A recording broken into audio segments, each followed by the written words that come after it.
Hello, I'm back here with another video, and I'm actually standing right outside of the Phoenix Center for the Arts. That's the sign.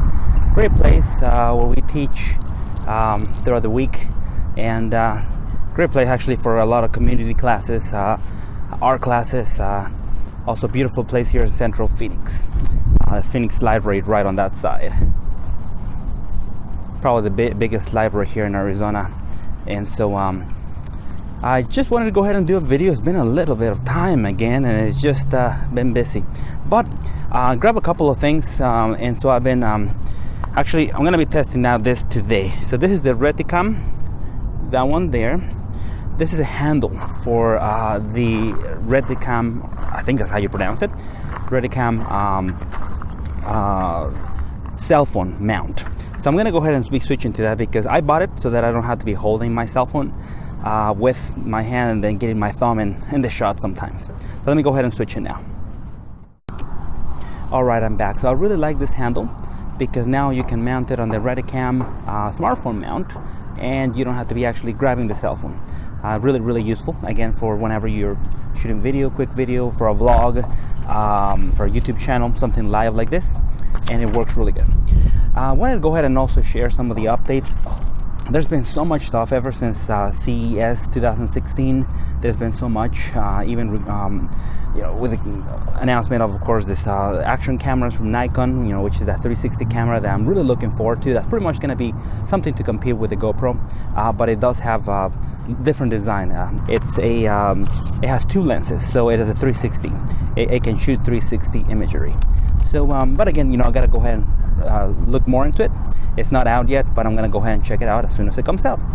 Of course, the Nikon D5, that's going to be another great camera that I want to try out, specifically because I want to see how much I can push the quality of the video.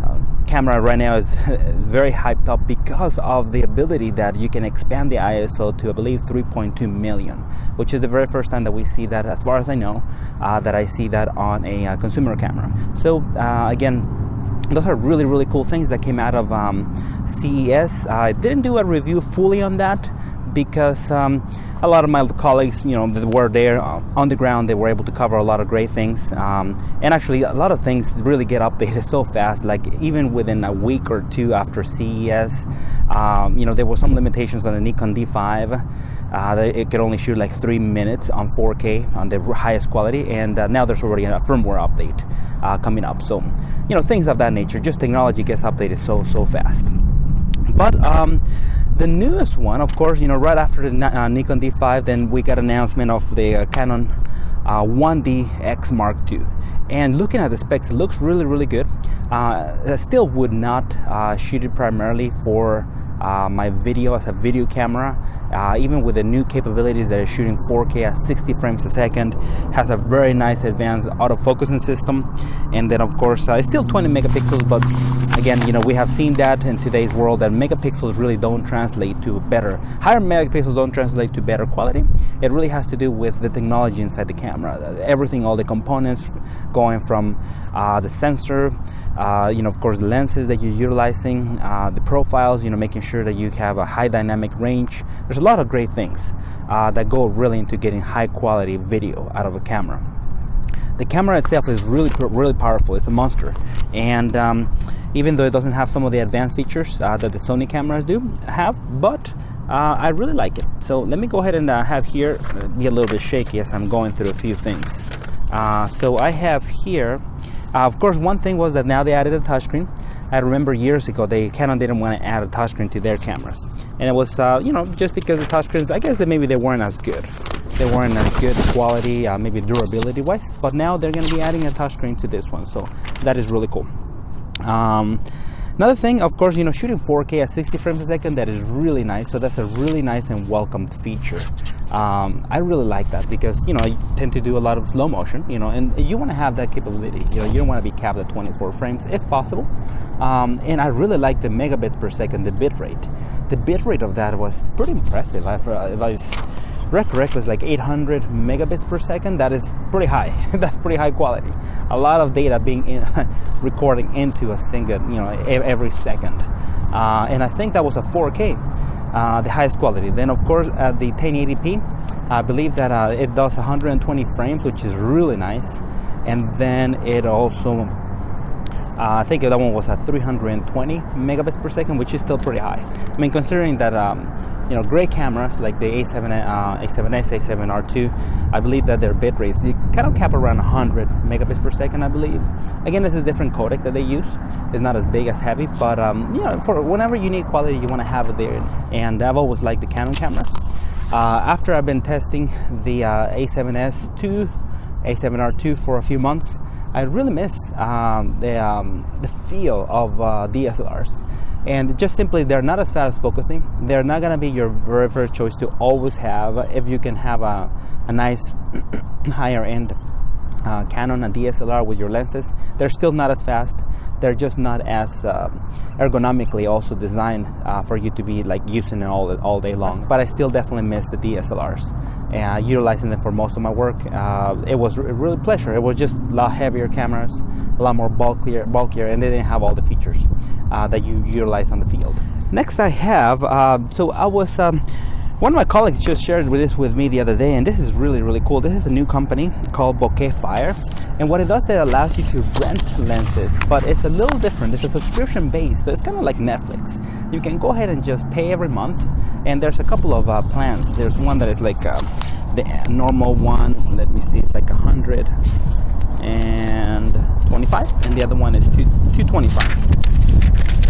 Sorry about that. The wind. So 125, 225. One of them is more for like higher lenses, higher end lenses, maybe Canon, like for example Canon L lenses, and the other one of course is for normal lenses. And so the cool thing about that is that now we photographers, we don't have to be buying all the lenses or renting them, you know, at a higher rate. This one you just get to keep them.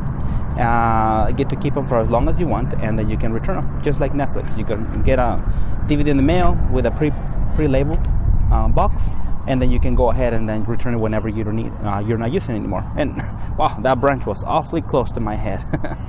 But yeah, so that's the cool thing about that company. It's called BokehFire. I really encourage everyone to give it a shot. And again, the whole purpose, I'm not, you know, being paid or anything by them to advertise, but I encourage everyone to try new things, because it is really through those new things that we get innovation. We get new companies trying out different ways to meet our needs as consumers.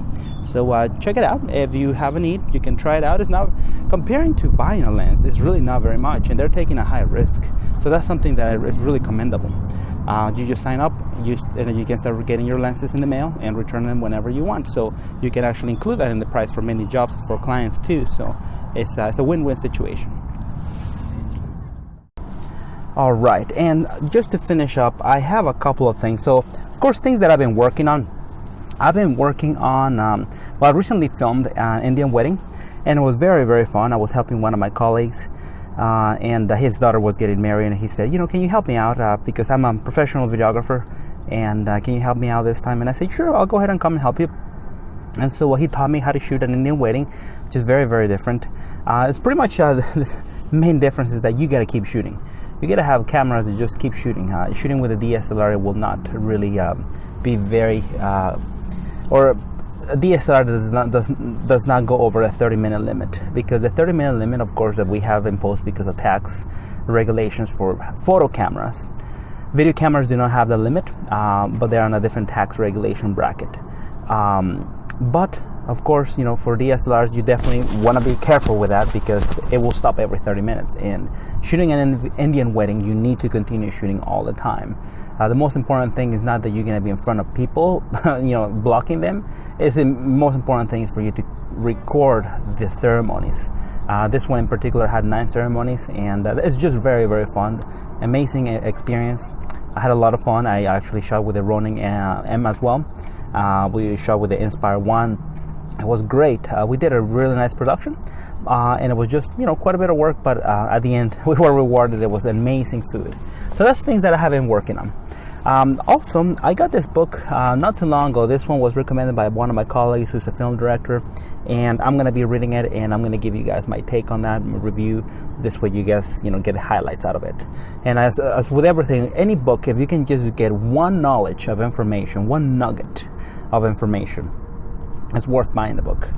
because that nugget of information can help you, just like when you're playing golf, and just 1 millimeter hitting it differently will eventually create hundreds of feet of difference when you hit the ball, because it starts curving, right? Because 1 little inch, 1 little millimeter, or less than that, just one slightly change on the angle.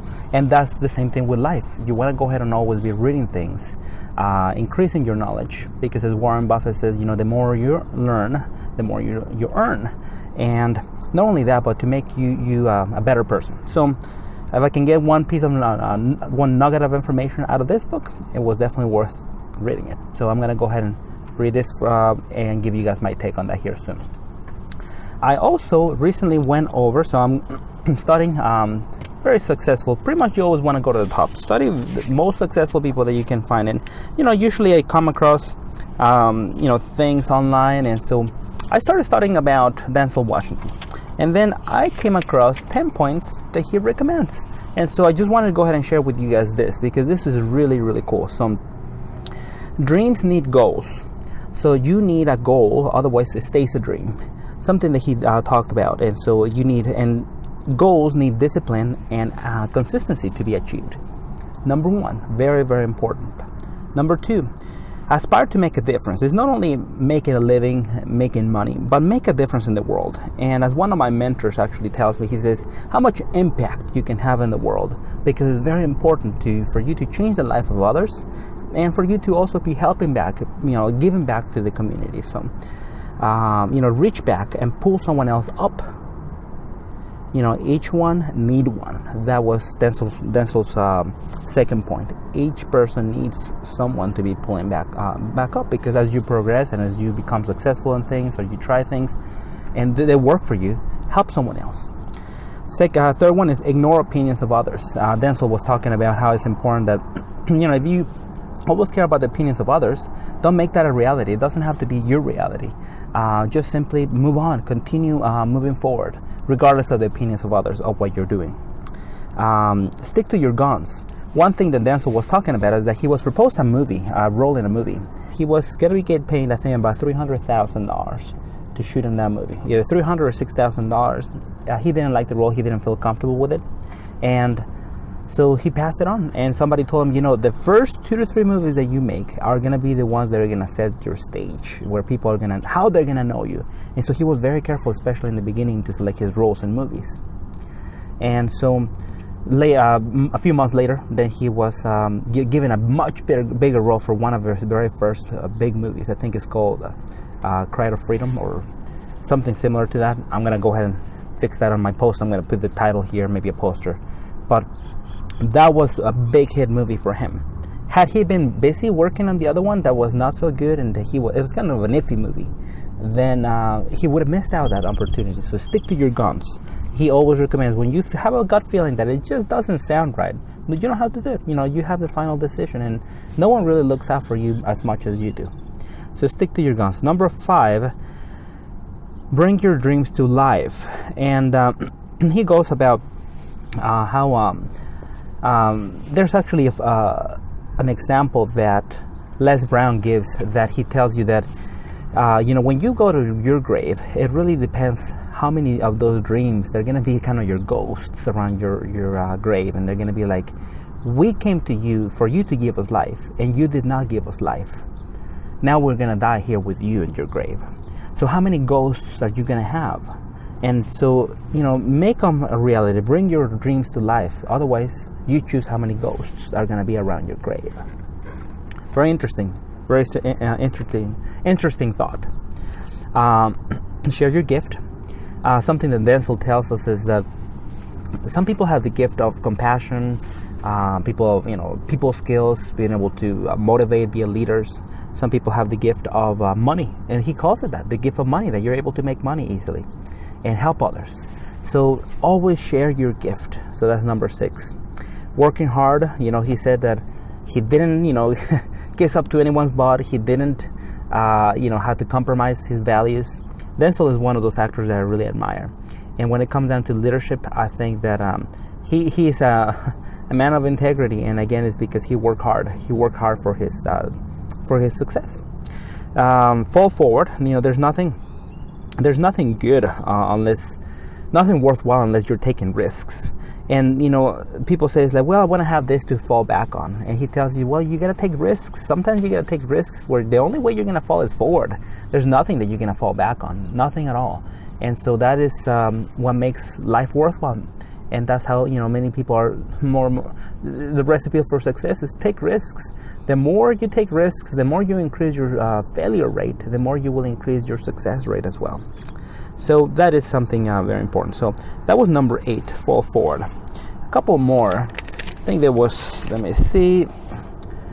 One more is take what is useful. And that goes along, you know, we can see a lot of things, read a lot of books, gather information, listen to everyone, but take really what is useful for you, because what's useful for you, it might not be useful for me. So take what is useful. And always tell great stories. And, you know, that is, of course, to share. Again, he shares some really great stories about things that he has done, but always telling great stories. That one concept is just pretty much to wrap it up, to keep it fun. And it has something to tell people, so that you can be sharing your knowledge and sharing your experiences. So those were the 10 things. Just wanted to go ahead and pass those on to you guys. And that was kind of my update about what I've been doing, what I've been learning.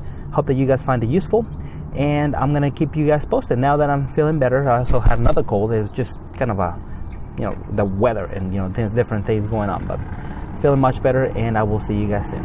Bye.